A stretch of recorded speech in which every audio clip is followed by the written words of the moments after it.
எவ்வளவு ஆடம்பரமாக உலகத்திலே வாழ்ந்தான்.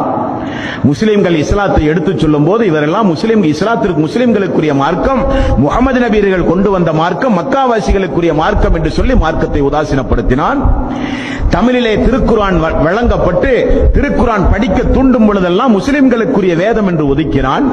மறுமையை சொல்லும் பொழுது கிண்டல் அடித்தான், கேலி செய்தான், முஸ்லிம்களை எள்ளி நகையாடினான். மார்க்கத்தை பற்றி பேசினால் முகம் சுளித்தான். எப்பொழுதும் வணக்க வழிபாட்டின் பக்கம் முஸ்லிம்கள் அழைத்தால் கேலி கிண்டல் செய்தான். மார்க்கத்தை ஒரு விளையாட்டாகவே நினைத்தான். அல்லாஹ் நெருப்பு காற்றை அவனுடைய கபரை நோக்கி வீசுங்கள், விஷக்காற்றை அவனுடைய கபரை நோக்கி வீசுங்கள், வைலையக்கு அலைஹி கபருஹு ஹத்தா தக்லிஃப ஃபீஹி அல்லாஹு. அடுத்து அல்லாஹ் ரப்பல் ஆலமீன் சொல்லுகிற கட்டளை, பூமிக்கு அல்லாஹ் உத்தரவிடுகிறான், அவனை நெருக்க அல்லாஹ் ரப்பல் ஆலமீன் உத்தரவிடுகிறான். ஒரு மனிதனுடைய விழா எலும்பு இனி ஒரு விழா எலும்புக்குள் இடம் மாறி விடுகிற அளவுக்கு பூமி நெருக்க ஆரம்பிக்கும். ரசூலுல்லாஹி ஸல்லல்லாஹு அலைஹி வஸல்லம் அவர்கள் சொன்னார்கள், வயதீஹி ரஜுலுன் கபீஹுல் வஜ், ஒரு மனிதன் அவனை நோக்கி நடந்து வருவான், அவன் மிக மிக மோசமான முகபாவனை உடையவனாக இருப்பான்.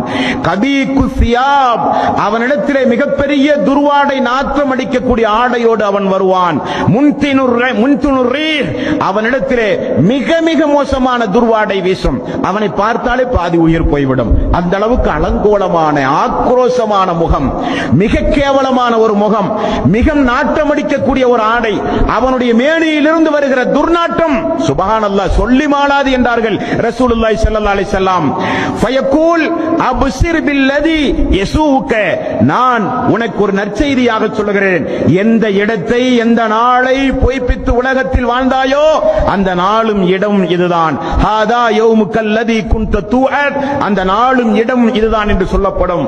உடனே அந்த மன்னரை வாட்சி கேட்கிறான், ஃபயகூல் மன் அன்த ஃபவஜ்ஹுகல் வஜ்ஹு யஜ்உ பிஸ்ஸிர்ரி, அநியாயத்தையும் அக்கிரமத்தையும் மிகப்பெரிய நஷ்டத்தையும் உன்னை நான் பார்த்தவுடனே விளங்குகிறேனே, மிகப்பெரிய கேவலத்தை கொண்டு வந்திருக்கிறாயே, நீ யார் என்று கேட்கும்போது, அன அமலுக்கல் ஹபீஸ், நான் தான் நீ உலகத்தில் செய்த அசிங்கமான அருவருக்கத்தக்க கேவலமான அமல். அந்த அமலை அல்லாஹு தஆலா இப்படி மனித உருவில் என்னை மாற்றி உனக்கு அருகிலே அல்லாஹ் அமர வைத்திருக்கிறான். ஒரு நாளைக்கல்ல, அல்லாஹ் உன்னை இந்த இடத்திலிருந்து எழுப்புகிற நாள் வரை. ஃபயகூல், அந்த மனிதன் சொல்லுவான், ரப்பி லா துகிம், ரப்பி லா துகிம், அல்லாஹ் எனக்கு மறுமை நாளை கொண்டு வர முடியாது, கொண்டு வராதே, இந்த கபர் வாழ்வே என்னால் தாங்க முடியாமல் இருக்கின்றது, அல்லாஹ் எனக்கு மறுமையை ஏற்படுத்தாதே என்று அந்த மனிதன் கதறுவான், அந்த மனிதன் கத்துவான். உடனே மலக்குமார்